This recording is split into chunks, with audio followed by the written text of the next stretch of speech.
Has been rocked by unrest this week. Earlier this Saturday, AFP news agency reported that police in the capital of Dhaka had fired live rounds at protesters.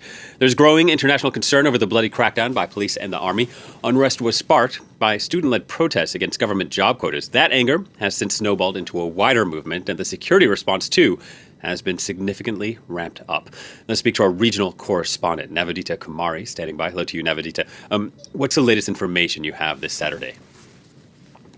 We now know the number of casualty remains at a shocking figure. Over 100 people have been killed, given the fact that on Wednesday, the death toll was only at 6, and on Thursday, 22 people were killed, following dozens others who were killed on Friday. So this increasing number of deaths so fast is really shocking. We know that the telecommunication services remain disrupted. The internet is cut. The media houses are not able to broadcast stories.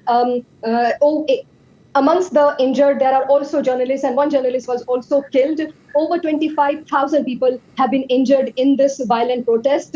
We know that the streets of Dhaka today has been seen with heavy armored vehicles. And as you just mentioned, that they were reported to have fired live rounds. So the student protesters are in no mood to stop their demonstration. And the situation in Bangladesh remains very, very volatile. Yeah, and given the very danger of this situation and the students prepared to continue that protest, what's the origins of their anger? Why is the government facing so much discontentment on the streets? It started when last month the Supreme Court reinstated a suspended quota system under which 56% of the government jobs are reserved under various quotas, but the student protesters are urged with a 30% reservation for the children and even the grandchildren of war veterans who fought in the Bangladesh's liberation war in 1971. They say that their selection should be based on merit and not on these unfair quota system.